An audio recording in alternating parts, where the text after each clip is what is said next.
নমস্কার, ময়দান স্পোর্টসের আরও একটি ভিডিওতে আপনাদের সকলকে একবার স্বাগত। আপনাদের সঙ্গে রয়েছি আমি সুকন্যা। আইডব্লিউএল এ নিজেদের পঞ্চম ম্যাচে 5টি গোল দিয়ে মাঠ ছাড়ল ইস্টবেঙ্গলের কুমিল্লা বাহিনী। তবে দলের হয়ে 2টি গোল করার পর মাথায় আঘাত পেয়ে মাঠ ছাড়তে হয় ফাজিলাকে। এর সঙ্গে ফুটবলের যাবতীয় খবর দেখে নিতে আমরা চোখ রাখবো ফুটবলের লড়াইয়ে।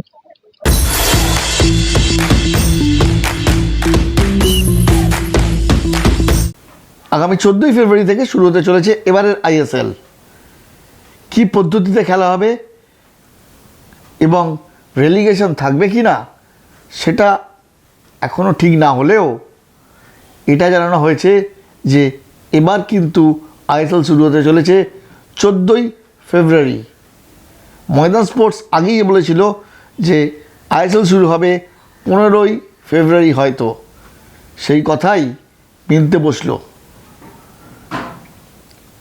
সোমবার কেন্দ্রীয় ক্রীড়া মন্ত্রকের পক্ষে ক্রীড়ামন্ত্রী মনসুখ মান্ডভিয়া এমনটাই জানিয়েছেন। পাশে ছিলেন ফেডারেশন সভাপতি কল্যাণ চৌবে। কিভাবে এই জট খুলল এই নিয়ে কি বলছেন আইএফের সচিব Anirban Dutta. Executive committee meeting ছিল, সেখানে আমিও ইনভাইটি হিসেবে ছিলাম। এক্সিকিউটিভ কমিটিতেও এটা গ্রিন সিগন্যাল পায় এগিয়ে যাওয়ার জন্য, এবং 3টের সময় ক্লাবদের নিয়ে আমাদের মাননীয় কেন্দ্রীয় ক্রীড়ামন্ত্রীর সাথে একটা মিটিং ছিল, সেই মিটিং হয়েছে। আমি এখনো অবধি যা জানতে পেরেছি যে মিটিং এর প্রথমেই নর্থ ইস্ট জানায় যে তারা খেলতে প্রস্তুত, তারা খেলতে রাজি, এবং আমাদের মহামেডানও সাথে সাথে জানায় যে তারা খেলতে রাজি। এরপর একে একে আপনার জামশেদপুর, পাঞ্জাব, ইস্টবেঙ্গল, ইন্টারকাশি সবাই জানাতে শুরু করে যে তারা খেলবে, তারা খেলতে রাজি। 2-3টি ক্লাব এখনো অব্দি কনফার্মেশন দেয়নি। মোহনবাগানের বিনয় চোপড়াও জানায় যে তারা খেলতে রাজি, ভার্বালি জানিয়েছে। এবং 2-3টে ক্লাবের বোধহয় এখনো উড়িষ্যা এবং আরো 1-2 ক্লাবের বোধহয় কনফার্মেশন আসেনি, কিন্তু তারা বলেছে যে রাতের মধ্যে তারা জানিয়ে দেবে। তো আমার যেটা ধারণা এই মুহূর্তে যে একটা ফুল ফ্লেজেড সব দল নিয়েই কিন্তু আইএসএল এবার হতে চলেছে। আইএসএল এর ফরম্যাটটা এখনো পুরোপুরি ফাইনালাইজ হয়নি। একটি লিগে ম্যাচ হলেও খেলা কি বাংলায় হতে পারে, না সুপার কাপের মতো আইএসএলও হবে গোয়াতে? তবে যতদূর জানা গেছে আইএসএল হওয়া নিয়ে পাল্লা ভারী অবশ্য গোয়ার দিকেই। সেক্ষেত্রে হয়তো আইএসএলের অধিকাংশ ম্যাচই হবে গোয়াতে। তবে ডার্বি সম্ভবত হতে পারে যুবভারতী ক্রীড়াঙ্গনে। কলকাতায় আইএসএল ম্যাচ হওয়া নিয়ে কি বলছেন অনির্বাণ? নিশ্চয়ই জানা যাবে। আমার কাছে মনে হয় যে বাংলার মানুষ যেভাবে মাঠে ভিড় করে, বাংলাকে বাদ দিয়ে আইএসএল হওয়া উচিত নয়। তাহলে কিন্তু বাংলার মানুষকে ডিপ্রাইভ করা হবে। যেইভাবে প্রত্যেকটা ম্যাচে বাংলার মানুষ গিয়ে পৌঁছে যায় মাঠে, আমার মনে হয় এই দর্শকদের, এবং যেখানে বাংলার থেকে 3খানা ক্লাব রয়েছে ডাইরেক্টলি, আমি যদি সে অর্থে বলতে চাই ইন্টারকাশিও কিন্তু হোম বেস বাংলা করেই খেলেছে এতদিন। তো সেইখানে যদি বাংলা আইএসএল এ বাদ পড়ে সেটা কিন্তু দুঃখের হবে। আমার মনে হয় নিশ্চয়ই এটা চিন্তা ভাবনা করা হবে যখন আইএসএল এর প্ল্যানিং হবে। আগামী কয়েকদিনের মধ্যে আইএসএলের চিত্রটা আরও পরিষ্কার হবে। তবে আইএসএল হওয়ার খবরে যে সকলেই খুশি একথা বলার অপেক্ষা রাখে না, কারণ ইতিমধ্যেই কলকাতার ইস্টবেঙ্গল, মোহনবাগান, মহামেডান স্পোর্টিং তারা আইএসএল খেলার ব্যাপারে সম্মতি জানিয়ে দিয়েছে। ব্যুরো রিপোর্ট, ময়দান স্পোর্টস।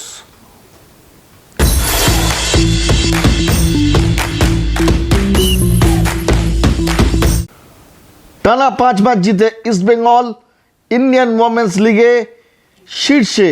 সোমবার কল্যাণী স্টেডিয়ামে ইস্টবেঙ্গল 5-0 গোলে হারালো কর্ণাটকের কিকস্টার্ট এফসিকে। ইস্টবেঙ্গলের পক্ষে ফাজিলা 2টি, রেস্টি, সুলঞ্জনা রাহুল ও অষ্টম রাও 1টি করে গোল করেন। যদিও ম্যাচ শেষ হওয়ার কিছুক্ষণ আগে ফাজিলা মাথায় চোট পেয়ে মাঠ ছাড়তে হয়, তাকে নিয়ে যাওয়া হয় হাসপাতালে। এই নিয়ে কি বলছেন ইস্ট বেঙ্গলের কোচ এবং footballer? I think the lineup that we choose, everybody deserve and they impressed. That's how they part from lineup. Last game it was 5 different scorer, and this time also we have seen Astam come to the score sheet.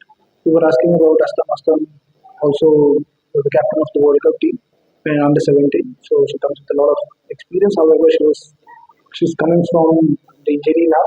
Took a lot of while for her to come and perform.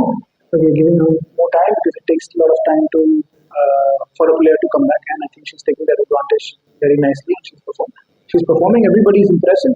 Everybody is doing one special one because it's a team game and everybody is doing their best for the team. We are happy for the performance. It's a head injury, by the way, so she's a major fee rush to hospital, and our team is taking care of that. After this, we'll go and see her and see what doctors have to say. 2 साल हो जाने हैं हम लोग एक साथ हैं, तो हमारा टीम बॉन्डिंग बहुत अच्छा है। सब एक साथ हर चीज करता है, एक दूसरे के लिए फाइट करता है, तो ये सारी चीज अच्छी है। अब आपके पास अवेला आपके पास आप अवेला जो आउटपुट है और पेशेंट आपको हेल्प करता है गोल करने के लिए, तो हम लोगों के साथ कैसे बातचीत, फिर सुलझना भी है, हम लोगों के साथ कैसा कम्युनिकेशन होता है।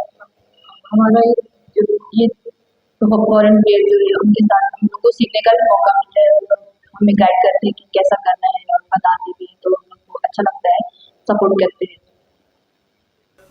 শুক্রবার গোকুলামের বিরুদ্ধে ম্যাচ, আর সেই ম্যাচের আগে এখন ফাজিলার চোটই চিন্তার কারণ হয়ে দাঁড়িয়েছে লালুল শিবিরের। তাকে এই গোকুলাম ম্যাচে পাওয়া যাবে কি না এই নিয়ে অনিশ্চয়তা তৈরি হয়েছে। কল্যাণী থেকে সুকন্যা মুখার্জি রিপোর্ট, ময়দান স্পোর্টস।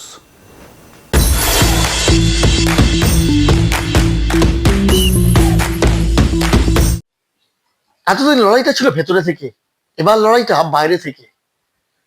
আসলে আইএফ এর সহসভাপতির পদ থেকে ইস্তফা দিলেন সৌরভ পাল। সাধারণকর্তা সোমবার তার ইস্তফাপত্র পাঠিয়ে দেন আইএফএতে। আইএফএ ম্যাচ ব্রেটিং ও ফিক্সিং কাণ্ডে যেভাবে কাজ করছে তাতে বেশ অসন্তুষ্ট সৌরভ পাল। সোমবার ময়দান সাথীর পক্ষ থেকে এই নিয়ে এক সাংবাদিক সম্মেলন করা হয়। হাজির ছিলেন স্বরূপ বিশ্বাস, সৌরভ পাল থেকে ময়দানের পোড় খাওয়া কর্তারা, ছিলেন প্রাক্তন ফুটবলাররাও। কেন এই সিদ্ধান্ত? এবার কি লড়াইটা আরো কঠিন হলো? কি বলছেন স্বরূপরা? আমার কমিটির সেক্রেটারি সে আমাকে সে আমাকে গ্রুপের মধ্যে, মিডিয়া গ্রুপের মধ্যে সে পুলিশের ভয় দেখাবে, সে হচ্ছে কি বলা হবে কমিটিতে আলোচনা করব। তো আমি কোনো চাকর বাকর লোক না, আর কোনো রকমভাবে কোনো অন্যায়ের কাছে মাথা নিচু করব না।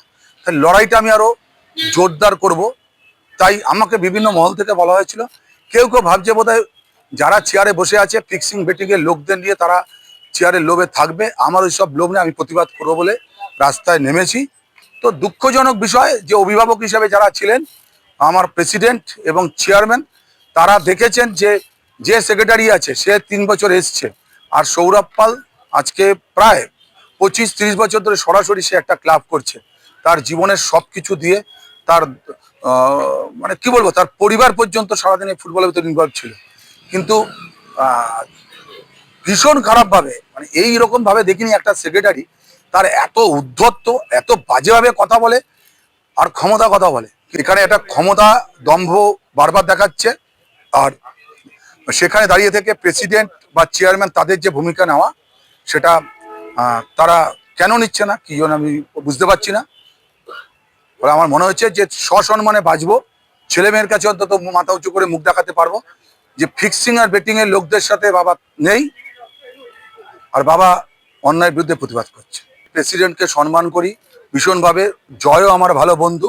এই সংক্রান্ত ব্যাপারে আমি শুধু একটু বলবো যে তারা কখনোই জড়িত না, কিন্তু এটা বলতে পারি যে যেই ধরনের তদন্ত করা দরকার ছিল সেই তদন্তটা আমরা বারবার দাবি করছিলাম। যে সম্প্রচারকারী সংস্থা সম্পর্কে প্রশ্ন আছে, কিন্তু যে কোনো কারণেই সম্প্রচারকারী সংস্থাকে জিজ্ঞাসা করা হয়নি, বরঞ্চ বিভিন্ন টেকনিক্যাল কারণ দেখিয়ে তাদেরকে আমাদের ভেতর থেকে সেভ করা হয়েছে প্রেস কনফারেন্সে। তাই আমি একটু বলবো যে হয়তো কেউ ভয় পেতে পারে, হয়তো কেউ চাইলেও ইচ্ছে করে করতে পারেনি। আমার মনে হয়েছে যে জীবনে তো একবারই মরতে হবে, তাই মৃত্যুবরণ করব। যারা ফিক্সিং করে বেটিং করে তারা যদি পারে মেরে দেবে, মরে যাবো। আগে গলা পেটা হতো, কেউ বন্ধুকে ছাড়তো, কেউ নেমে যাচ্ছে ভালোবেসে ছাড়তো। আজকে সেটা অর্থের বিনিময়ে ফিক্সিং অ্যান্ড বেটিং হয়ে গেছে। প্রতিবাদ তো সেখানে, মানে আমরা যারা দেখুন আমাদের ফুটবল টিম দেখবেন কোনো স্পন্সর নেই, পকেটের পয়সা খরচা করে আমরা ভালোবেসে, আমরা ফুটবল পাগলেরা ফুটবল ভালোবেসে পেয়েছি। তখন যখন দেখছি যেটা একটা ফিক্সিং এবং বেটিং চক্র ঘন থেকে ঘনতর হচ্ছে, তখন আমাদের কষ্ট হচ্ছে। এবং দেখুন আইএফ এর ভিতরে থেকে কেন করছি না সেটা তো আমি বাইরে বলতে পারবো না, বিকজ আইএফ এর পদাধিকারী একটা নির্দিষ্ট সীমা আছে বা আলোচনার মাধ্যমে হয়। আমরা একজন ফুটবল সংগঠক, তার সঙ্গে সঙ্গে আইএফ এর পদাধিকারী। আইএফএ তো আইএফএ এর মতন বলছি, আর একজন ফুটবল সংগঠক হিসেবে সবার কাছে আবেদন রাখছি। ময়দানে তাদের কাছেও এসছে ম্যাচ ফিক্সিং এর প্রস্তাব, তাহলে তখন কেন তারা পুলিশে জানাননি বা অভিযোগ দায়ের করেননি? বা হয়তো যোগ্যতা থাকা সত্ত্বেও যেহেতু তারা এই ব্যাপারে মাথা গলাতে রাজি নন, তাই কোচিং ডিগ্রি থাকা সত্ত্বেও তাদের জুটছে না কোচিং এর দায়িত্ব, এমনটাই মনে করছেন প্রশান্ত চক্রবর্তীর মতো প্রাক্তন ফুটবলাররা। আর বিলাল আহমেদ কি বলছেন, তার কাছে কি প্রস্তাব এসেছিল? ট্যালেন্টেড কোচকে বাংলায় ধ্বংস করা হচ্ছে। এতে বাংলার ফুটবল সংস্থার অনেকে আছে, তারা প্রত্যেকে নিজেদের সিলেকশনের সময় একটা করে নাম নিয়ে আসে আর সেই নামটা খাইয়ে নেয়। কারণ তাদের বাইরে কোনো কোচ না, একটা কোচ 25 বছর কোচিং করে যাবে, তার সময় একটা ট্রফি পেতে হবে। কাউকে যোগ্যতা বা অসম্মান করছি না, আমাদেরও সুযোগ পাওয়া উচিত। আমরা বিগত দিনে পারফরমেন্স করে এসেছি, বাংলাকে চ্যাম্পিয়ন করেছি, আমাদের পাওয়া উচিত। আমার সিদ্ধারা সমান আছে। আমি ইংল্যান্ড থেকে কারোর কাছে টাকা নিয়ে নিই, আইএফএ 5,000 টাকা পর্যন্ত আমাকে ছাড়িনি যখন সার্টিফিকেট করি, কিন্তু আমি আইএফএ কে চ্যাম্পিয়ন করে আসার পর শুধু ট্যাক্সি ভাড়া ছাড়া কিছু পাইনি। আজকে এটা বুঝতে পারলাম ওই ম্যাচের মধ্যে আমাকে যখন লোক ধরে বলছে বাইরে, মানে ওখানে একটা টিমে কর্মকর্তা, বিলালদা তোমরা তো সুপার সিক্সে উঠে গেছো, আবার তুমি এই ম্যাচটা কেন এটা করছো, আমাদের ছেড়ে দাও। তো এইসব কথাগুলি আমি শুনেছি, আমাকে বলেছে বলে আমাকে লেগেছে আজকে এখানে প্ল্যাটফর্ম পেয়েছি। বলেছি আমি ময়দান সাথীতে, আমি সৌরভ দাকে আগে বলেছি, শঙ্কর দাকে, সবাইকে বলেছি, বলে ঠিক আছে একটু সময় মতন এটা তুমি বলবে। আমি যেটা বুঝলাম, আমার যেটা সিভিক সেন্স, আমার যতদিন ফুটবল খেলছি, আমার যেটা এত, আচ্ছা তার সাথে ভ্যারি করছে যে লোকটা মাঠে আমাকে যখন বললো কর্মকর্তারা এই লোকটা ম্যানেজ হয়নি, এ পদে কি করলে প্লেয়ারকে ম্যানেজ করেনি, প্লেয়ারকে ম্যানেজ করে এইটাই চলছে, এগুলি বন্ধ হওয়া উচিত, এটাই তো বলছি। পুলিশকে জানানো হয়নি, ওকে এইসব কি, ওখানেই তো প্রমাণ হয়ে যাচ্ছে। একজন কর্মকর্তা একটা টিম আমাকে অফার করছে, তারপরে ওদিকে আমি যদি ওকে আমি ঝেড়ে দিলাম না, এসব কথা আমার সাথে বলবে না, তারপরে ও চলে গেছে প্লেয়ারকে আমার মনে হচ্ছে প্লেয়ারকে করে সে ম্যাচটা বের করেছে। আইএফএ সচিব অনির্বাণ দত্ত এই নিয়ে কি বলছেন? সৌরভের ইস্তফায় নিয়েই বা কি বললেন অনির্বাণ দত্ত? উনি ইস্তফা দিয়েছেন, ওনার মনে হয়েছে ইস্তফা, আমি যতদূর শুনেছি আমার আইএফএ অফিস থেকে ফোন করেছিল যে ওনার ইস্তফা জমা পড়েছে। এই ইস্তফা দেয়া নিয়ে আমার তো কিছু বলার নেই, উনি ইস্তফা দিয়েছেন। আমি আমাদের অফিস বেয়ারার এবং আমাদের গভর্নিং বডিকে সেটা জানাবো, তারা যেটা ঠিক মনে করবে সেটা হবে। এইটা আমি কি করে বলে দেবো? নিয়ম মতো আমরা বলবো, সেখানে যেটা করার সেটা যেটা মনে হবে আমাদের বডি যেটা ডিসাইড করবে সেটা হবে। এটা আমি কি করে বলবো যে ইস্তফা অ্যাকসেপ্ট হবে না?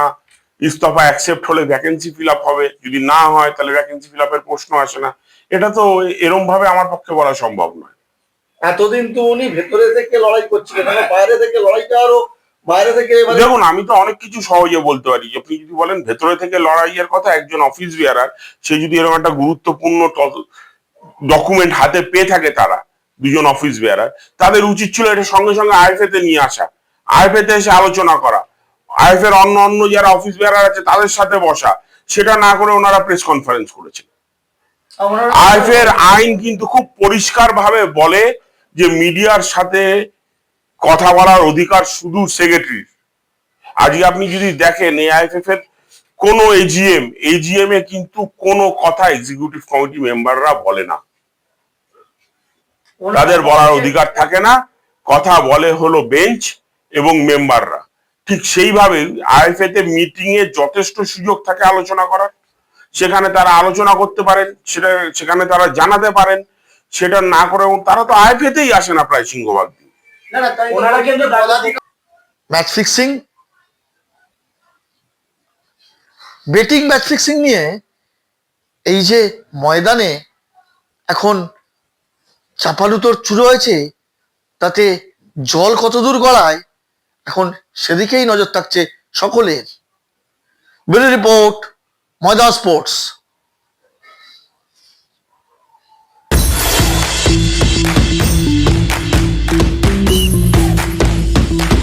ভিডিওটা ভালো লাগলে লাইক করুন, শেয়ার করুন, আপনার তো মতামত কমেন্ট করে জানান, চ্যানেলটিকে সাবস্ক্রাইব করুন এবং পাশে থাকা বেল আইকনটাকে প্রেস করে দিন। দেখা হবে আবার পরের ভিডিও।